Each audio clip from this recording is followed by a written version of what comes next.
Hello guys, അപ്പോൾ നമ്മളെല്ലാവരും എപ്പോഴും ചിന്തിക്കുന്ന ഒരു കാര്യമാണ് നമുക്ക് നമ്മുടെ റെഗുലർ ആയിട്ടുള്ള സാലറിയുടെ കൂടെ എങ്ങനെ അഡീഷണൽ ആയിട്ട് ഒരു ഇൻകം ജനറേറ്റ് ചെയ്യാന്നുള്ള ഒരു സെക്കൻഡ് ഇൻകം. അപ്പോൾ അതിൻ്റെ ആവശ്യകത എന്താണെന്ന് പറയേണ്ട കാര്യമില്ല, കാരണം നമുക്കെല്ലാവർക്കും നമ്മുടെ മന്ത്ലി റെഗുലർ സാലറി കിട്ടാറുണ്ട്. അതിൻ്റെ നല്ലൊരു പോർഷൻ നമ്മുടെ ഡേ ടു ഡേ എക്സ്പെൻസിനായിട്ട് നമ്മൾ ചിലവാക്കാറുണ്ട്. പിന്നെ നമുക്ക് സേവിങ്സ്, ഇൻവെസ്റ്റ്മെൻറ്റ് അങ്ങനെയൊക്കെ ഹാബിറ്റ്സ് ഉള്ള ആളുകളാണെന്നുണ്ടെങ്കിൽ അതിലേക്ക് കൂടി ഒരു എമൗണ്ട് മാറ്റി വെച്ചിട്ടുണ്ടെന്നുണ്ടെങ്കിൽ പിന്നീട് നമ്മുടെ കയ്യിലൊന്നും ബാലൻസ് ഉണ്ടാവാറില്ല. അപ്പോൾ ഈ ഒരു മൊമെൻറ്റിലാണ് നമ്മൾ ചിന്തിക്കാറ് നമുക്ക് അഡീഷണൽ ആയിട്ട് ഒരു ഇൻകം ജനറേറ്റ് ചെയ്യണം എന്നുള്ളത്.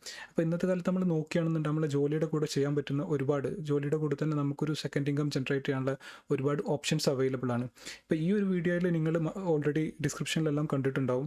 നമ്മളിവിടെ ഈ ഒരു വീഡിയോയിലൂടെ ഡിസ്കസ് ചെയ്യാൻ പോകുന്നത് നമുക്ക് എങ്ങനെ ട്രേഡിങ്ങിലൂടെ ഒരു സെക്കൻഡ് ഇൻകം ജനറേറ്റ് ചെയ്യാം, അല്ലാന്നുണ്ടെങ്കിൽ നമ്മുടെ ഫുൾ ടൈം ജോബിൻ്റെ കൂടെ എങ്ങനെ നമുക്കൊരു ട്രേഡിംഗ് എന്നുള്ള പ്രൊഫഷൻ മാനേജ് ചെയ്യാം. അത്തരം കാര്യങ്ങളാണ് ഈ ഒരു വീഡിയോയിൽ നമ്മൾ ഡിസ്കസ് ചെയ്യുന്നത്. അപ്പോൾ ഇത് നമ്മുടെ ചാനലിൽ അപ്ലോഡ് ചെയ്യുന്ന ഫസ്റ്റത്തെ വീഡിയോ ആണ്. നിങ്ങൾ ഇതുവരെ നമ്മുടെ ചാനൽ സബ്സ്ക്രൈബ് ചെയ്തിട്ടില്ല, സബ്സ്ക്രൈബ് ചെയ്യുക. അങ്ങനെയാണ് നമ്മൾ മുന്നോട്ട് കവർ ചെയ്യുന്ന എല്ലാ വീഡിയോയും നിങ്ങൾക്ക് ലഭിക്കുന്നതാണ്. ഓക്കെ, അപ്പോൾ ഈ ഒരു ചാനലിൽ നമ്മൾ ചെയ്യാൻ ഉദ്ദേശിക്കുന്നത് ക്രിപ്റ്റോ കറൻസിയെക്കുറിച്ചും ക്രിപ്റ്റോ കറൻസി ട്രേഡിങ്ങിനെ കുറിച്ചുള്ള A to Z കാര്യങ്ങൾ കവർ ചെയ്യാനായിട്ട് ഉദ്ദേശിക്കുന്നുണ്ട്. ഓക്കെ, അപ്പോൾ എന്തായാലും നമുക്ക് ഡയറക്റ്റ്ലി വീഡിയോയിലേക്ക് കടക്കാം. ആദ്യമേ ഇതൊരു ഡിസ്ക്ലൈമറാണ്. ഞാൻ പറയുന്നത് ഞാനൊരു പ്രൊഫഷണൽ ക്രിപ്റ്റോ ട്രേഡറോ ഇൻവെസ്റ്ററോ ഒന്നുമല്ല. അപ്പോൾ ഈ ഒരു ചാനലിലൂടെ നിങ്ങളടുത്ത് ഞാൻ ഷെയർ ചെയ്യാൻ ഉദ്ദേശിക്കുന്ന കാര്യങ്ങളിലല്ല. ഞാൻ കുറച്ച് കാലങ്ങളായി മറ്റു പല യൂട്യൂബ് ചാനലുകളിൽ നിന്നും അതുപോലെ പല ആർട്ടിക്കിൾസ് റീഡ് ചെയ്ത് മനസ്സിലാക്കിയെടുത്തിട്ടുള്ള കാര്യങ്ങളാണ് നിങ്ങളടുത്ത് ഞാൻ ഷെയർ ചെയ്യുന്നത്. ഇതെല്ലാം എൻ്റെ പേഴ്സണൽ വ്യൂസാണ്. അപ്പോൾ ഇനി നമ്മൾ മുന്നോട്ട് പോകുന്ന സമയത്ത് ഈ ഒരു ചാനലിലൂടെ നിങ്ങൾക്ക് പല കോയിൻസിനെ കുറിച്ചും ടോക്കൺസിനെ കുറിച്ചും ട്രേഡിംഗ് പ്ലാറ്റ്ഫോംസിനെ കുറിച്ചും സ്ട്രാറ്റജീസ് എല്ലാം നമ്മൾ നിങ്ങൾക്ക് പരിചയപ്പെടുത്തും. അപ്പോൾ ആ ഒരു സമയത്തൊന്നും നിങ്ങളത് ഡയറക്റ്റ്ലി അതിൽ ഇൻവെസ്റ്റ് ചെയ്യുന്നതിന് പകരം, എല്ലാം ഡയറക്റ്റ്ലി ഞാൻ പറയുന്നത് കേൾക്കുന്നതിന് പകരം നിങ്ങളുടേതായിട്ടുള്ള ബാക്ക് ടെസ്റ്റും കാര്യങ്ങളും ചെയ്ത് നോക്കുക, അതുപോലെ നിങ്ങളുടേതായിട്ടുള്ള റിസർച്ച് ചെയ്ത് നോക്കുക. എന്നിട്ട് നിങ്ങൾക്ക് ഓക്കെ എന്ന് തോന്നുന്ന കാര്യത്തിൽ മാത്രം നിങ്ങൾ ഫൈനാൻഷ്യലി ഇൻവെസ്റ്റ് ചെയ്യാൻ ശ്രമിക്കുക. ഓക്കെ, അപ്പോൾ നമ്മൾ വീഡിയോയിൽ സൂചിപ്പിച്ച പോലെ നമ്മളിവിടെ ചെയ്യാൻ ഉദ്ദേശിക്കുന്നത് ക്രിപ്റ്റോ ട്രേഡിംഗ് ആയിരുന്നു. അപ്പോൾ നമുക്കറിയാം ഇന്ന് നമുക്ക് പലതരത്തിലുള്ള ട്രേഡിംഗ് ഓപ്ഷൻസ് അവൈലബിൾ ആണ്. നമുക്ക് സ്റ്റോക്ക് മാർക്കറ്റിൽ സ്റ്റോക്കിൽ വേണമെന്നുണ്ടെങ്കിൽ ട്രേഡ് ചെയ്യാം. അതുപോലെ ഫോറക്സ് ആൻഡ് കമ്മോഡിറ്റി മാർക്കറ്റിൽ നമുക്ക് ഫോറക്സ് പെയേഴ്സിൽ ട്രേഡ് ചെയ്യാം, അല്ലാന്നുണ്ടെങ്കിൽ കമ്മോഡിറ്റീസിൽ ട്രേഡ് ചെയ്യാം. പിന്നെ ഒരു ഓപ്ഷൻ എന്നുള്ളത് ക്രിപ്റ്റോ ട്രേഡിംഗ് ആയിരുന്നു. അപ്പോൾ ഞാനിവിടെ ഡിസ്കസ് ചെയ്യുന്നത് നമ്മൾ എന്തുകൊണ്ട് മറ്റ് രണ്ട് മാർക്കറ്റും എടുക്കാതെ ഈ ഒരു ക്രിപ്റ്റോ മാർക്കറ്റ് ചൂസ് ചെയ്തെന്നുള്ളതാണ്. ഇപ്പോൾ ഫസ്റ്റ് നമുക്ക് സ്റ്റോക്ക് മാർക്കറ്റിൻ്റെ കേസ് എടുക്കാം. സ്റ്റോക്ക് മാർക്കറ്റിൻ്റെ കേസ് ആണെന്നുണ്ടെങ്കിൽ അതിൻ്റെ ഒരു വർക്കിംഗ് ഹവേഴ്സാണ്. നമ്മൾ മോസ്റ്റ്ലി ഓഫീസിൽ ബിസി ആയിരിക്കുന്ന സമയത്തേക്കാളും ഈ ഒരു സ്റ്റോക്ക് മാർക്കറ്റിൻ്റെ ടൈമിംഗ് എന്ന് പറയുന്നത് ഏകദേശം മോർണിംഗിൽ ഒരു 9:15 ടു ഈവനിങ് 3:30 വരെയാണ് അതിൻ്റെ സമയം. അപ്പോൾ ഒരിക്കലും നമുക്ക് ഈ ഒരു സമയത്ത് ഈ ഒരു മാർക്കറ്റിൽ പാർട്ടിസിപ്പേറ്റ് ചെയ്യാൻ പറ്റുന്നില്ല. അപ്പോൾ അത് കാരണം ഈ ഒരു മാർക്കറ്റ് ഞാൻ ചൂസ് ചെയ്തിട്ടുണ്ടായിരുന്നില്ല. സെക്കൻഡ് ഓപ്ഷനായിട്ട് നമുക്ക് വരുന്നത് ഫോറക്സ് ആൻഡ് കമ്മോഡിറ്റി മാർക്കറ്റ് ആയിരുന്നു. ഇപ്പോൾ ഈ ഫോറക്സ് ആൻഡ് കമ്മോഡിറ്റി മാർക്കറ്റ് നമുക്ക് ഇന്നറിയാം ഇന്ന് ഭയങ്കര ഹൈപ്പിൽ നിൽക്കുന്ന ഒരു മാർക്കറ്റാണ്. അത് കാരണം ഒരുപാട് യൂട്യൂബേഴ്സ് അതിനെ പ്രൊമോട്ട് ചെയ്യുന്നുണ്ട്. ഒരുപാട് ഫോറക്സ് ബ്രോക്കേഴ്സിൻ്റെ അഡ്വർടൈസ്മെൻറ്റ് കാര്യങ്ങളെല്ലാം നമുക്ക് കാണാം. പക്ഷേ നമുക്കറിയാം ഇന്ത്യയിൽ നിന്ന് ഈ ഒരു ഫോറക്സ് ട്രേഡിംഗ് ചെയ്യാൻ നമുക്ക് ഒരുപാട് ലിമിറ്റേഷൻസ് ഉണ്ട്. നമുക്ക് ലിമിറ്റഡ് ആയിട്ടുള്ള ബ്രോക്കേഴ്സിൽ മാത്രമേ നമുക്ക് ട്രേഡ് ചെയ്യാൻ പറ്റുള്ളൂ. അതുപോലെ ലിമിറ്റഡ് ആയിട്ടുള്ള ഫോറക്സ് പേയേഴ്സിൽ മാത്രമേ നമുക്ക് ട്രേഡ് ചെയ്യാൻ പറ്റുള്ളൂ. പിന്നെ അതുമാത്രമല്ല, നമ്മുടെ RBIയുടെ വെബ്സൈറ്റിൽ കയറി കഴിഞ്ഞാൽ അറിയാം, നമ്മൾ ഇന്ന് യൂട്യൂബിൽ അഡ്വർടൈസ്മെൻറ്റ് കാര്യങ്ങളെല്ലാം കാണുന്ന ഒട്ടുമിക്ക ബ്രോക്കേഴ്സും യൂട്യൂബിൻ RBIൻ്റെ ഒരു അലേർട്ട് ലിസ്റ്റ് ഉണ്ട്. ആ ലിസ്റ്റിൽ ഓൾറെഡി മെൻഷൻ ചെയ്തിട്ടുള്ള ബ്രോക്കേഴ്സാണ്. അപ്പോൾ ആ ഒരു നോട്ടിഫിക്കേഷൻ നമുക്ക് ചെക്ക് ചെയ്ത് നോക്കാം. ഓക്കെ, അപ്പോൾ ഗൈസ് ഇതായിരുന്നു നമ്മുടെ RBIൻ്റെ ഒരു നോട്ടിഫിക്കേഷൻ ആയിട്ട് വന്നുള്ള വെബ്സൈറ്റിൽ കൊടുത്തിട്ടുള്ള ഡീറ്റെയിൽസ് നമുക്കൊന്ന് ചെക്ക് ചെയ്ത് നോക്കാം. ഈ ഒരു സൈറ്റിൻ്റെ ലിങ്ക് ഞാൻ താഴെ വീഡിയോയിൽ ഡിസ്ക്രിപ്ഷനിൽ കൊടുക്കുന്നുണ്ട്. നിങ്ങൾക്ക് ഫ്രീ ആവുന്ന സമയത്ത് ചെക്ക് ചെയ്ത് നോക്കാം ഡീറ്റെയിൽഡ് ആയിട്ട്. ഓക്കെ, അപ്പോൾ ഇതിൽ ശ്രദ്ധിച്ച് കഴിഞ്ഞാൽ അറിയാം ഇവിടെ ബ്രോക്കേഴ്സിൻ്റെ നെയിം കൊടുത്തിട്ടുണ്ട്. നമ്മുടെ യൂട്യൂബിലെല്ലാം അഡ്വർടൈസ്മെൻറ്റ് കാണുന്ന ഒട്ടുമിക്ക ബ്രോക്കേഴ്സിൻ്റെ നെയിം ഇതിൽ വരുന്നുണ്ട്. അപ്പോൾ നിങ്ങൾ ഇതിലേതെങ്കിലും ഒരു ബ്രോക്കേഴ്സിൽ ട്രേഡ് ചെയ്യുന്ന ആളാണെന്നുണ്ടെങ്കിൽ ശ്രദ്ധിക്കുക. ഇതിനെക്കുറിച്ച് കൂടുതലായിട്ടുള്ള ഡീറ്റെയിൽസ് അറിഞ്ഞ ശേഷം മാത്രം ഇത്തരം ഫോറക്സ് ട്രേഡിംഗ് കാര്യങ്ങൾ ചെയ്യാൻ ശ്രമിക്കുക. പിന്നെ അതുമാത്രമല്ല, നമുക്ക് അലൗഡ് അല്ലാത്ത ഫോറക്സ് ബ്രോക്കേഴ്സ് വഴിയോ അല്ലാന്നുണ്ടെങ്കിൽ നമുക്ക് അലൗഡ് അല്ലാത്ത ഫോറക്സ് പേയേഴ്സ് വഴിയോ നമ്മൾ ട്രേഡ് ചെയ്യുകയാണെന്നുണ്ടെങ്കിൽ പെനാൽറ്റി കാര്യങ്ങളെല്ലാം ഉണ്ട് ഇന്ത്യയിൽ നിന്ന് ഫോറക്സ് ട്രേഡിംഗ് ചെയ്യുമ്പോൾ. അപ്പോൾ അത്തരം കാര്യങ്ങളെല്ലാം അതിൻ്റെ ലോ സൈഡെല്ലാം അറിഞ്ഞതിന് ശേഷം മാത്രം ഇത്തരം ഫോറക്സ് ട്രേഡിംഗ് ഇന്ത്യയിൽ നിന്ന് ചെയ്യാൻ ശ്രമിക്കുക. ഓക്കെ, പിന്നെ നമുക്ക് മൂന്നാമതായിട്ടുള്ള ഓപ്ഷനായിരുന്നു നമ്മുടെ ക്രിപ്റ്റോ ട്രേഡിംഗ് എന്നുള്ളത്. അപ്പോൾ ഞാൻ പറഞ്ഞു എന്തുകൊണ്ട് ഫോറക്സ് മാർക്കറ്റ് ചൂസ് ചെയ്തില്ല, അല്ലാന്നുണ്ടെങ്കിൽ എന്തുകൊണ്ട് സ്റ്റോക്ക് മാർക്കറ്റ് ചൂസ് ചെയ്തില്ല എന്നുള്ളത്. പിന്നെ അതിനപ്പുറം നമുക്ക് ക്രിപ്റ്റോ ട്രേഡിങ്ങിൽ വേറെ കുറേ അഡ്വാൻറ്റേജസ് ഉണ്ട്. അപ്പോൾ ആ ഒരു അഡ്വാൻറ്റേജസ് മാത്രമാണ് ഞാനിവിടെ ഡിസ്കസ് ചെയ്യാൻ പോകുന്നത്. ഓക്കെ, ഫസ്റ്റ് അഡ്വാൻറ്റേജ് എന്ന് പറഞ്ഞാൽ ഈ ഒരു മാർക്കറ്റ് 24/7 ആണ് മാർക്കറ്റ് ആക്സസ് എന്നുള്ളതാണ്. അപ്പോൾ ഫോറക്സ് മാർക്കറ്റിൻ്റെ കേസ് നമുക്കറിയാം അതിൻ്റെ ഒരു ആക്സസ് വരുന്നത് 24/5 ആയിരുന്നു. നമുക്ക് മൺഡേ മുതൽ ഫ്രൈഡേ വരെ 24 അവർ അതിൽ ട്രേഡ് ചെയ്യാന്നുള്ള. പക്ഷേ ക്രിപ്റ്റോ മാർക്കറ്റിൻ്റെ കേസ് ആണെന്ന് നമുക്ക് സാറ്റർഡേയും സൺഡേയും ട്രേഡ് ചെയ്യാന്നുള്ളതാണ്. എന്നുള്ളതാണ്. അപ്പോൾ എന്തായാലും നമുക്ക് ഈ ഒരു ഫോറക്സ് മാർക്കറ്റിൻ്റെ വർക്കിംഗ് ഹവേഴ്സും പിന്നെ അതുപോലെ ഇതിൻ്റെ വോളിയം, മാർക്കറ്റിൽ വോളിയം വരുന്ന കാര്യങ്ങളെല്ലാം ഈ ഒരു ക്രിപ്റ്റോ മാർക്കറ്റും ഫോറക്സ് മാർക്കറ്റും ഓൾമോസ്റ്റ് റിലേറ്റഡ് ആണ്. അപ്പോൾ നമുക്ക് എന്തായാലും ഇതിൻ്റെ ഒരു വെബ്സൈറ്റിൽ പോയിട്ട് ഇതിൻ്റെ കാര്യങ്ങൾ കൂടുതലായി ഡീറ്റെയിൽഡ് ആയിട്ട് ചെക്ക് ചെയ്ത് നോക്കാം. ഓക്കെ, അപ്പോൾ ഇതായിരുന്നു ഞാൻ പറഞ്ഞ വെബ്സൈറ്റ്. നിങ്ങൾക്ക് ഇതിൻ്റെ ലിങ്ക് ഞാൻ ഡിസ്ക്രിപ്ഷനിൽ കൊടുക്കാം, വെബ്സൈറ്റിൻ്റെ ലിങ്ക് ഡിസ്ക്രിപ്ഷനിൽ കൊടുക്കാം. babypips.com എന്നാണ് ഇതിൻ്റെ പേര്. അപ്പോൾ ഇവിടെ വന്നു കഴിഞ്ഞാൽ അറിയാം ഫോറക്സ് മാർക്കറ്റിൻ്റെ ഹവേഴ്സിനെ കുറിച്ചാണ്, അതിൽ എങ്ങനെ വോളിയം കാര്യങ്ങളെല്ലാം വരുന്നതെന്നുള്ള കാര്യങ്ങളാണ് ഈ ഒരു ചാർട്ടിൽ, ഈ ഒരു ടൂളിൽ നമുക്ക് മനസ്സിലാക്കാൻ പറ്റുന്നത്. ഫസ്റ്റ് തന്നെ നിങ്ങൾ എന്ത് ചെയ്യുക, നിങ്ങളുടെ ടൈം സോൺ, നിങ്ങൾ എവിടെയാണോ ഏത് ലൊക്കേഷനിലാണോ നിങ്ങൾ ലൊക്കേറ്റ് ചെയ്തിട്ടുള്ളത് നിങ്ങളുടെ ടൈം സോൺ ഇവിടെ ഒന്ന് സെറ്റ് ചെയ്യുക. ഞാനിപ്പോൾ കറൻ്റ്ലി UAE-യിലായിരുന്നു, അത് കാരണമാണ് എൻ്റെ ടൈം സോൺ ഞാൻ ദുബായ് കൊടുത്തിട്ടുള്ളത്. ഓക്കെ, അപ്പോൾ നമുക്കിവിടെ ശ്രദ്ധിച്ചു കഴിഞ്ഞാൽ അറിയാം നമുക്ക് 4 ട്രേഡിംഗ് സെഷനാണ് ഫോറക്സിലുള്ളത്. ഒന്ന് സിഡ്നി വരുന്നുണ്ട്, നെക്സ്റ്റ് ടോക്കിയോ, ലണ്ടൻ, ന്യൂയോർക്ക്, ഇങ്ങനെ 4 വരുന്നത്. അപ്പോൾ ഫസ്റ്റ് നമുക്ക് ശ്രദ്ധിച്ചു കഴിഞ്ഞാൽ ആദ്യം മാർക്കറ്റ് ഓപ്പൺ ആവുന്നത് സിഡ്നി സെഷനാണ്. സിഡ്നി കഴിഞ്ഞാൽ നമുക്ക് ഈ സിഡ്നി സെഷൻ ക്ലോസ് ആവുന്നതിന് തൊട്ട് മുന്നായിട്ട് തന്നെ ടോക്കിയോ വരുന്നുണ്ട്. ടോക്കിയോ ക്ലോസ് ആവുന്നതിന് തൊട്ട് മുന്നായിട്ട് എന്ത് ചെയ്യുന്നുണ്ട്, ലണ്ടൻ സെഷൻ വരുന്നുണ്ട്. ഈ ഒരു ലണ്ടൻ സെഷൻ ക്ലോസ് ആവുന്നതിന് തൊട്ട് മുന്നായിട്ട് ന്യൂയോർക്ക് സെഷൻ വരുന്നുണ്ട്. അപ്പോൾ അത് കാരണമാണ് ഈ ഒരു മാർക്കറ്റ് ക്ലോസ് ആവുന്നില്ല, നമുക്ക് 24/5 ഫോറക്സ് മാർക്കറ്റിൽ ട്രേഡ് ചെയ്യാൻ പറ്റുന്നു എന്നുള്ള കാര്യങ്ങൾ നമ്മൾ പറയുന്നത്. അതുപോലെ ഇതിന് തൊട്ട് താഴായിട്ട് വന്നു കഴിഞ്ഞാൽ നമുക്കറിയാം ഇവിടെ ഒരു വോളിയം ചാർട്ട് കൊടുത്തിട്ടുണ്ട്. ഈ ഒരു വോളിയം ചാർട്ടിൽ ഈ ഒരു ഗ്രീൻ ഹൈലൈറ്റ് ചെയ്ത ഏരിയ എന്ന് പറഞ്ഞിട്ടുണ്ടെന്നുണ്ട് ഏറ്റവും കൂടുതൽ മാർക്കറ്റിൽ വോളിയം വരുന്ന സമയമാണ്. അപ്പോൾ നിങ്ങൾക്ക് ഏകദേശം ഈ ടൂൾ ഒന്ന് ജസ്റ്റ് ഒന്നും ഇങ്ങോട്ട് ട്രാക്ക് ചെയ്ത് കഴിഞ്ഞാൽ നമുക്കറിയാം ഏറ്റവും കൂടുതൽ മാർക്കറ്റിൽ വോളിയം വരുന്നത് എന്നുള്ളത് ഈ ഒരു ലണ്ടൻ സെഷൻ്റെ അവസാനവും ഈ ഒരു ന്യൂയോർക്ക് സെഷൻ സ്റ്റാർട്ടിങ്ങിലായിട്ടാണ് വരുന്നത്. അപ്പോൾ ഏകദേശം നിങ്ങൾക്ക് ഈ ഒരു സമയം മാർക്കറ്റിൽ നിങ്ങൾക്ക് അവൈലബിൾ ആകാൻ പറ്റുന്നുണ്ടെങ്കിൽ നിങ്ങൾക്ക് നല്ല ട്രേഡിംഗ് ഓപ്പർച്യൂണിറ്റീസ് കണ്ടെത്തുക എന്നുള്ളതാണ്. അതിനുവേണ്ടി നിങ്ങൾ ചെയ്യേണ്ടത് നിങ്ങളുടെ ടൈം സോൺ ഫസ്റ്റ് മാറ്റുക. എന്നിട്ട് പിന്നീട് ഇവിടെ കാണുന്ന ഈ ഒരു സമയം എന്നുള്ളത് നിങ്ങൾ ലോക്കൽ ടൈം ആയിരിക്കും. അപ്പോൾ ജസ്റ്റ് ട്രാക്ക് ചെയ്ത് കഴിഞ്ഞാൽ അറിയാം ഏകദേശം എങ്ങനെയാണെന്നുള്ളത്. അപ്പോൾ നമുക്കിവിടെ നോക്കി കഴിഞ്ഞാൽ അറിയാം ഓൾമോസ്റ്റ് ഈ ഒരു ഫോറക്സ് മാർക്കറ്റിൽ എങ്ങനെയാണോ വോളിയം വരുന്നത്, ഈ ഒരു ട്രേഡിംഗ് സെഷനിലും എങ്ങനെയാണോ ഫോറക്സ് മാർക്കറ്റിൽ വോളിയം വരുന്നത് അതിന് സിമിലർ ആയിട്ടാണ് ക്രിപ്റ്റോ മാർക്കറ്റിലും വോളിയം വരുന്നത്. നിങ്ങൾക്ക് ചാർട്ട് കാര്യങ്ങളെല്ലാം എടുത്ത് ബാക്കിൽ മുന്നോട്ട് വരുന്ന സമയത്ത് ഞാൻ അത് ലൈവായിട്ട് കാണിച്ചിട്ടുണ്ട് എങ്ങനെയെന്നുള്ളത്.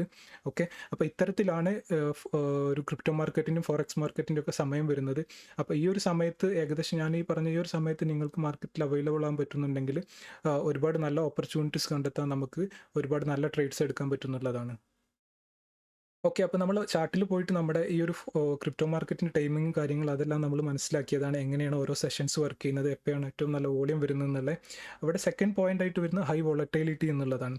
ഹൈ വോളറ്റൈലിറ്റി എന്ന് പറഞ്ഞാൽ നമ്മൾ ക്രിപ്റ്റോ മാർക്കറ്റിനെ കുറിച്ച് പറയുന്ന സമയത്ത് നമ്മൾ എപ്പോഴും പറയുന്നതാണ് മാർക്കറ്റ് നല്ല വോളറ്റൈലാണ്, നല്ല റിസ്കി ആണെന്ന്. പക്ഷേ ആസ് എ ട്രേഡർ നമുക്ക് ഒരുപാട് നല്ല ഓപ്പർച്യൂണിറ്റീസ് മാർക്കറ്റിൽ കിട്ടുന്നതാണ്. നമുക്ക് പെട്ടെന്ന് മാർക്കറ്റ് താഴെ വരുന്നു, അതുപോലെ മുകളിലേക്ക് പോകുന്നു.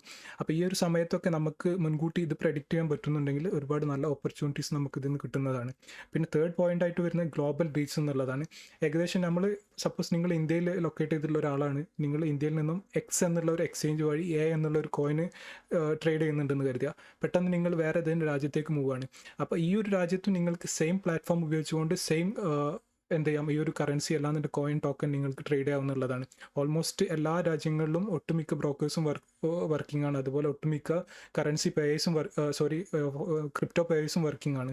അപ്പോൾ നിങ്ങൾക്ക് അതിലെല്ലാം ലോകത്ത് എവിടെ നിന്നുകൊണ്ടും ഒരുപോലെ ട്രേഡ് ചെയ്യാമെന്നുള്ളതാണ് ഇതിൻ്റെ ഒരു അഡ്വാൻറ്റേജ്. നെക്സ്റ്റ് ഒരു അഡ്വാൻറ്റേജ് എന്ന് പറയുന്നത് ലോ എൻട്രി ബാരിയർ എന്നാണ്. നമുക്ക് ഇതിലേക്ക് ഈ മാർക്കറ്റിലേക്ക് വരാനും നമ്മൾ ഇവിടെ ട്രേഡ് ചെയ്യാനും റെസ്ട്രിക്ഷൻസ് വളരെ കുറവാണെന്നുള്ളതാണ്. നിങ്ങൾക്ക് ആകെ വേണ്ടത് നിങ്ങളുടെ കയ്യിൽ ചെറിയ എത്ര ഒരു $100 ആണെന്നുണ്ടെങ്കിലും നിങ്ങൾക്ക് അത് വെച്ച് മാർക്കറ്റിൽ വരാം. ഇവൻ $10 ആണ് മാർക്കറ്റിൽ വരാം. ജസ്റ്റ് ഒരു ബ്രോക്കർ വേണം, KYC കംപ്ലീറ്റ് ചെയ്യാൻ. നിങ്ങൾക്ക് നെക്സ്റ്റ് ഡേ തന്നെ നമുക്ക് എന്ത് ചെയ്യാം, ട്രേഡിങ് കാര്യങ്ങൾ സ്റ്റാർട്ട് ചെയ്യാമെന്നുള്ളതാണ്. സ്റ്റോക്ക് മാർക്കറ്റ് കാര്യങ്ങൾ കുറച്ചുകൂടി അല്ലാതെ ഫോറക്സ് മാർക്കറ്റിലും കുറച്ചുകൂടി കോംപ്ലിക്കേറ്റഡ് ആവും കാര്യങ്ങൾ. ഇവിടെ ഒന്നുകൂടി കാരണം മാർക്കറ്റ് റെഗുലേറ്റഡ് അല്ല, അപ്പോൾ അത് കാരണം ഒന്നുകൂടി ഈസി ആണെന്നുള്ളതാണ്. നെക്സ്റ്റ് ഫൈനലായിട്ട് നമ്മളിവിടെ ഡിസ്കസ് ചെയ്യാൻ പോകുന്ന പോയിന്റ് ഫ്യൂച്ചർ ഫോക്കസ്ഡ് ആണെന്നുള്ളതാണ്. ഫ്യൂച്ചർ ഫോക്കസ്ഡ് കൊണ്ട് ഉദ്ദേശിക്കുന്നത് ഇതാണ്. എനിക്കിതിൽ ഏറ്റവും ഇഷ്ടപ്പെട്ടത് എന്തുകൊണ്ട് ഞാൻ ക്രിപ്റ്റോ ട്രേഡിംഗ് ചൂസ് ചെയ്തു എൻ്റെ അടുത്ത് ഒരാൾ ചോദിച്ചാൽ ഞാൻ ഫസ്റ്റ് പറയാൻ പോകുന്ന കാര്യം ഇതായിരിക്കും. കാരണം ഇവിടെ നമ്മൾ ഡിസ്കസ് ചെയ്യുന്ന കോയിൻസ് ആയിക്കോട്ടെ, ടോക്കൺസ് ആയിക്കോട്ടെ, എന്ത് കാര്യങ്ങളായിക്കോട്ടെ എല്ലാം ഫ്യൂച്ചർ ഫോക്കസ്ഡ് ആണ്. ഫ്യൂച്ചർ ടെക്നോളജീസിനെ കുറിച്ചാണ് നമ്മൾ സംസാരിക്കുന്നത്. ഇപ്പോൾ നമ്മൾ കറൻ്റ്ലി യൂസ് ചെയ്യുന്നത് പേപ്പർ കറൻസീസ് ആവും. ഈ ഒരു ക്രിപ്റ്റോ ലോകത്ത് നമ്മൾ യൂസ് ചെയ്യുന്നതെല്ലാം ഡിജിറ്റൽ കറൻസീസ് ആണ്. അപ്പോൾ അതിൻ്റെ ബാക്കിലുള്ള സ്മാർട്ട് കോൺട്രാക്റ്റിനെ കുറിച്ച് നമ്മൾ സംസാരിക്കും, ബ്ലോക്ക് ചെയിൻ ടെക്നോളജിനെ കുറിച്ച് നമ്മൾ സംസാരിക്കും, അതുപോലെ ഡീസെൻട്രലൈസ്ഡ് ഫൈനാൻസിനെ കുറിച്ച് നമ്മൾ സംസാരിക്കും, മെറ്റാവേഴ്സും NFT കുറിച്ച് നമ്മൾ സംസാരിക്കും. അപ്പോൾ അത്രയും ഫ്യൂച്ചർ ഫോക്കസ്ഡ് ആയിട്ടുള്ള കാര്യങ്ങളാണ് നമ്മളിവിടെ സംസാരിക്കുന്നത്. അപ്പോൾ നിങ്ങളിതിൽ പാർട്ടിസിപ്പേറ്റ് ചെയ്യുന്നതിലൂടെ നിങ്ങൾക്ക് ഒരുപാട് നോളജ് ഗെയിൻ ചെയ്യാം. ഇതെല്ലാം റിലേറ്റഡ് ആയിട്ടുള്ള ഒരുപാട് നോളജ് ഗെയിൻ ചെയ്യാൻ പറ്റുന്നതാണ് നെക്സ്റ്റ് ആയിട്ടുള്ള ഒരു കാര്യം. ഓക്കെ, അപ്പോൾ നമ്മൾ ഓൾമോസ്റ്റ് എല്ലാ പോയിന്റ്സും നമ്മളിവിടെ ഡിസ്കസ് ചെയ്തിട്ടുണ്ട്. എന്തുകൊണ്ട് നമ്മൾ സ്റ്റോക്ക് മാർക്കറ്റ് സെലക്ട് ചെയ്തില്ല, അതുപോലെ എന്തുകൊണ്ട് forex and commodity market select ചെയ്തില്ല, പിന്നെ എന്തായിരുന്നു ക്രിപ്റ്റോ മാർക്കറ്റിൽ മാത്രം ട്രേഡ് ചെയ്യുന്നതിൻ്റെ അഡ്വാൻറ്റേജസ്. അപ്പോൾ എത്ര എല്ലാ കാര്യങ്ങളും നമ്മളിവിടെ ഡിസ്കസ് ചെയ്തിട്ടുണ്ട്. ഓക്കെ, അപ്പോൾ എന്തായാലും നമുക്ക് നമ്മുടെ വീഡിയോയുടെ നെക്സ്റ്റ് ഭാഗത്തേക്ക് കടക്കാം. ഇനി നമ്മൾ നെക്സ്റ്റ് ആയിട്ട് ഡിസ്കസ് ചെയ്യാൻ പോകുന്നത് ഇതിൻ്റെ റിട്ടേൺ, എത്ര റിട്ടേൺ നമുക്ക് ഇതിൽ നിന്ന് ജനറേറ്റ് ചെയ്യാമെന്നുള്ളതാണ്. ഓക്കെ, അപ്പോൾ ഞാനിവിടെ ടേബിൾ കൊടുത്തിട്ടുണ്ട്. ഈ ഒരു ടേബിൾ നോക്കി കഴിഞ്ഞാൽ അറിയാം, ഫസ്റ്റ് ട്രാൻസാക്ഷൻ 1 ഡിസംബർ ആണ്, പിന്നെ അതുപോലെ ലാസ്റ്റ് ട്രാൻസാക്ഷൻ വരുന്നത് 31 ഡിസംബർ ആണ്. അപ്പോൾ ഇവിടെ ഈ കൊടുത്തിട്ടുള്ള ഡാറ്റ എന്നുള്ളതൊന്നും റിയൽ അല്ല, ജസ്റ്റ് നമുക്ക് കാര്യങ്ങൾ മനസ്സിലാക്കാനും പഠിക്കാനും വേണ്ടി മാത്രം കൊടുത്തിട്ടുള്ള കുറച്ച് ഡാറ്റാസ് ആണ്. ഓക്കെ, പിന്നെ അതുപോലെ ഇവിടെ നമുക്ക് ചെക്ക് ചെയ്താൽ അറിയാം, സാറ്റർഡേയും സൺഡേസ് എല്ലാം ഞാൻ ട്രേഡൊന്നും പ്രോഫിറ്റ് ലോസ് ഒന്നും കാണിച്ചിട്ടില്ല. കാരണം ഞാൻ യൂഷ്വലി മൺഡേ ടു ഫ്രൈഡേ ആണ് ട്രേഡ് എടുക്കാറ്. ഈ ഒരു വീക്കെൻഡ്സിൽ ഞാൻ പൊതുവെ ട്രേഡ് എടുക്കാറില്ല, അത് കാരണമാണ് ഞാൻ കാണിച്ചിട്ടുള്ളത്. പിന്നെ അത് മാത്രമല്ല, അത് അങ്ങനെ ചെയ്യാൻ മറ്റു ചില കാരണങ്ങൾ കൂടിയുണ്ട്, ഞാനതെല്ലാം അപ്കമിങ് വീഡിയോസിൽ ഡിസ്കസ് ചെയ്യുന്നതാണ്. ഓക്കെ, പിന്നെ നമ്മുടെ ഈ ടേബിളിൻ്റെ റൈറ്റ് സൈഡിലായിട്ട് വന്നു കഴിഞ്ഞാൽ ഇവിടെ കുറച്ച് ഡീറ്റെയിൽസ് കൊടുത്തിട്ടുണ്ട്. ഇത് നമുക്ക് ചെക്ക് ചെയ്യാം. ആദ്യമായിട്ട് റിസ്ക് ആണ്. റിസ്ക് എന്ന് ഉദ്ദേശിക്കുന്നത് നമ്മൾ ഒരു ട്രേഡിൽ നമ്മുടെ ക്യാപിറ്റലിൻ്റെ എത്ര ശതമാനമാണ് റിസ്ക് എടുക്കാൻ ഉദ്ദേശിക്കുന്നത് എന്നുള്ളത്. അപ്പോൾ നിങ്ങളൊരു ബിഗിനർ ആണെന്നുണ്ടെങ്കിൽ മാക്സിമം നിങ്ങളുടെ ക്യാപിറ്റലിൻ്റെ 1% മാത്രം റിസ്ക് എടുക്കാൻ വേണ്ടി ശ്രമിക്കുക, അതിൽ കൂടുതൽ റിസ്ക്കിലേക്കൊന്നും പോവാതിരിക്കുക. അപ്പോൾ ഇനീഷ്യലി നിങ്ങളൊരു $100 വെച്ച് മാർക്കറ്റിൽ വരുന്ന ആളാണെന്നുണ്ടെങ്കിൽ മാക്സിമം ഒരു ആ $100 എങ്ങനെ 105 എത്തിക്കാം, പിന്നീട് അതിൽ നിന്ന് 105 എങ്ങനെ 110 എത്തിക്കാം എന്നുള്ളത് നോക്കിയാൽ, അല്ലാതെ ഇനീഷ്യലി വന്ന ഉടനെ തന്നെ 100 നിന്നും എങ്ങനെ 200 ആക്കാം, അല്ലാതെ 500 ആക്കാം, അത്രയും കാര്യങ്ങളിലേക്കും അത്രയും വലിയ റിസ്കുകളും എടുക്കാതിരിക്കുക. ഓക്കെ, നെക്സ്റ്റ് ആയിട്ട് വരുന്നത് റിസ്ക് റിവാർഡ് റേഷ്യോ ആണ്. റിസ്ക് റിവാർഡ് റേഷ്യോ കൊണ്ട് നമ്മൾ ഉദ്ദേശിക്കുന്നത്, ഇപ്പോൾ നമ്മൾ ഡിഫോൾട്ട് ആയിട്ട് കൊടുത്തിട്ടുള്ള നിങ്ങളൊരു ബിഗിനർ ആണ്, നിങ്ങൾക്ക് ഈ ഒരു റിസ്ക് റിവാർഡ് റേഷ്യോ ചൂസ് ചെയ്യാം 1:2 എന്നുള്ളത്. അപ്പോൾ ഒരു 1 എന്ന് ഉദ്ദേശിക്കുന്നത് നമ്മുടെ ലോസ് ആണ്, 2 എന്ന് ഉദ്ദേശിക്കുന്നത് നമ്മുടെ പ്രോഫിറ്റ് ആണ്. നിങ്ങളൊരു ട്രേഡിൽ നിങ്ങളൊരു $1000 വെച്ച് ട്രേഡ് ചെയ്യുന്ന ആളാണെന്നുണ്ടെങ്കിൽ ഒരു ട്രേഡിൽ നിങ്ങളുടെ മാക്സിമം ലോസ് എന്ന് പറയുന്നത് 10 ആയിരിക്കണം. അതുപോലെ നിങ്ങളുടെ മാക്സിമം പ്രോഫിറ്റ് ഒരു ട്രേഡിൽ നിന്നും ജനറേറ്റ് ചെയ്യാൻ പറ്റുന്നത് $20 ആയിരിക്കണം. അപ്പോൾ അതാണ് ഈ റിസ്ക് റിവാർഡ് റേഷ്യോ എന്നുള്ളത് കൊണ്ട് ഉദ്ദേശിക്കുന്നത്. ഓക്കെ, അപ്പോൾ നമുക്ക് നമ്മുടെ ചാർട്ടിലേക്ക് ഈ ഒരു ടേബിളിലേക്ക് വന്നു കഴിഞ്ഞാൽ അറിയാം, നമ്മുടെ ക്യാപിറ്റൽ ഇവിടെ നമ്മൾ ഇനീഷ്യലായിട്ട് കൊടുത്തില്ല $1000 ആണ്. ഇവിടെ ഇങ്ങനെ $1000 വേണമെന്നില്ല, ഏത് എമൗണ്ട് വെച്ച് നമുക്ക് ട്രേഡ് ചെയ്യാം, അതൊരു പ്രശ്നമുള്ള കാര്യമില്ല. പിന്നെ അതുപോലെ ഫസ്റ്റ് ഡേ നമ്മൾ ട്രേഡ് ഒന്നും എടുത്തിട്ടില്ല, സൺഡേ ആയിരുന്നു. സെക്കൻഡ് ഡേ നമ്മൾ മാർക്കറ്റിൽ വന്ന സമയത്ത് നമ്മൾ ട്രേഡ് എടുത്തു, നമുക്ക് 1% ലോസ് ആണ് വന്നിട്ടുള്ളത്. അപ്പോൾ നമ്മുടെ ക്യാപിറ്റൽ കുറഞ്ഞതിന് ശേഷം പിന്നെ നമ്മൾ വീണ്ടും ഒരു നെക്സ്റ്റ് ഡേ ഒരു ട്രേഡ് എടുത്തു. ആ ഒരു ട്രേഡിൽ നമുക്ക് 2% ആയിരുന്നു നമ്മുടെ പ്രോഫിറ്റ് കിട്ടിയിട്ടുള്ളത്. അങ്ങനെ മാർക്കറ്റിലേക്ക് കുറച്ച് താഴേക്കെല്ലാം വന്നു കഴിഞ്ഞാൽ നമുക്കറിയാം നമുക്ക് കുറച്ച് പ്രോഫിറ്റ് കിട്ടി, അതുപോലെ നമുക്ക് കുറച്ച് ലോസ് വന്നിട്ടുണ്ട്. അപ്പോൾ ഇതിൻ്റെ ഒരു സമ്മറിയാണ് ഇവിടെ നമ്മുടെ റൈറ്റ് സൈഡിൽ കൊടുത്തുള്ളത്, ടോട്ടൽ എടുത്തിട്ടുള്ള ട്രേഡ്സിൻ്റെ ബാക്കി കാര്യങ്ങളെല്ലാം. അപ്പോൾ നമ്മൾ ചെക്ക് ചെയ്ത് കഴിഞ്ഞാൽ അറിയാം, ഓൾമോസ്റ്റ് ഒരു 22 ട്രേഡ് നമ്മൾ എടുത്തു, അതിൽ 12 ട്രേഡ് നമുക്ക് പ്രോഫിറ്റബിൾ ആയിരുന്നു, 10 ട്രേഡ് നമുക്ക് ലോസ് ആയിരുന്നു. അപ്പോൾ നമ്മുടെ ഈ ഒരു സ്ട്രാറ്റജിയുടെ അല്ലാന്നുണ്ടെങ്കിൽ ഈ ഒരു ബാക്ക് ടെസ്റ്റ് ചെയ്ത ഡീറ്റെയിൽസിൻ്റെ നമ്മുടെ വിന്നിംഗ് പ്രോബബിലിറ്റി എന്ന് പറയുന്നത് ഓൾമോസ്റ്റ് ഒരു 54% ആണ്. 100 ട്രേഡ് എടുത്താൽ ഏകദേശം 54 ട്രേഡ് വിജയിക്കും. ആ ഒരു വിന്നിംഗ് റേഷ്യോ ആണ് നമുക്കുള്ളത്. ഓക്കെ, പിന്നെ നമ്മുടെ ഈ ഒരു ഇതിൽ നിന്ന് നമുക്കറിയാം, നമ്മുടെ സ്റ്റാർട്ടിങ് ക്യാപിറ്റൽ എന്നുള്ള 1000 ആയിരുന്നു. ഇവിടെ താഴെ വന്നു കഴിഞ്ഞാൽ അറിയാം, നമ്മുടെ ടോട്ടൽ ക്യാപിറ്റൽ നെറ്റ് ക്യാപിറ്റൽ 1146 വന്നിട്ടുണ്ട്. ഓക്കെ, അപ്പോൾ ഏകദേശം ഒരു $146 നമുക്ക് ഇത്രയും ട്രേഡ് എടുത്തപ്പോൾ നമുക്ക് പ്രോഫിറ്റ് ആയിട്ട് വന്നിട്ടുണ്ട്. ഏകദേശം 15% റിട്ടേൺ നമ്മുടെ ക്യാപിറ്റലിൻ്റെ പുറത്ത് നമുക്ക് കിട്ടിയിട്ടുണ്ടെന്നുള്ളതാണ്. ഓക്കെ, ഇനി നമ്മുടെ ഈ ഒരു നിങ്ങൾ കാര്യങ്ങളെല്ലാം കുറച്ച് പഠിച്ചു, നിങ്ങൾക്ക് നിങ്ങളുടെ റിസ്ക് റേഷ്യോ കുറച്ചും കൂടി കൂട്ടാൻ പറ്റുന്നുണ്ടെങ്കിൽ 1.5 ആക്കാം. അപ്പോൾ 1.5 ആക്കി കഴിഞ്ഞാൽ അതിൻ്റെ റിസൾട്ട് കാര്യങ്ങളെല്ലാം മാറുന്ന അറിയാം. നമ്മുടെ പ്രോഫിറ്റ് എല്ലാം 225 ആയിട്ടുണ്ട്. കുറച്ചുകൂടി നിങ്ങൾ റിസ്ക് എടുക്കാൻ വില്ലിങ് ആണെന്ന് 2% ആക്കാം. അപ്പോൾ ഓൾമോസ്റ്റ് 308 വന്നിട്ടുണ്ട്. സെയിം ക്യാപിറ്റലാണ്.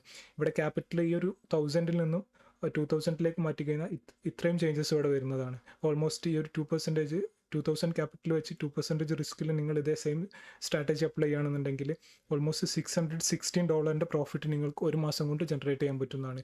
അപ്പോൾ ഇത്രയും കാര്യങ്ങളാണ് പ്രോഫിറ്റും റിട്ടേണും റിലേറ്റഡ് ആയിട്ട് നമുക്ക് സംസാരിക്കാനുള്ളത്. ഓക്കെ, അപ്പോൾ ഗൈസ്, നമ്മുടെ ഈ ആദ്യത്തെ വീഡിയോയിൽ അത്യാവശ്യം കാര്യങ്ങളെല്ലാം നമ്മൾ കവർ ചെയ്തിട്ടുണ്ട്. അപ്പോൾ ഇത്രയും കണ്ടിട്ട് നിങ്ങൾക്ക് നമ്മുടെ വീഡിയോ യൂസ്ഫുൾ ആയിട്ടുണ്ടെന്നുണ്ടെങ്കിൽ നമ്മുടെ വീഡിയോ ലൈക്ക് ചെയ്യുക. അതുപോലെ ട്രേഡിംഗ് കാര്യങ്ങളെല്ലാം പഠിക്കാൻ ഉദ്ദേശിക്കുന്ന ഫ്രണ്ട്സ്, ക്രിപ്റ്റോനെ കുറിച്ചെല്ലാം പഠിക്കാൻ ഉദ്ദേശിക്കുന്ന ഫ്രണ്ട്സ് ഉണ്ടെന്നുണ്ടെങ്കിൽ അവരിലേക്ക് ഈ വീഡിയോ എത്തിച്ചു കൊടുക്കാം.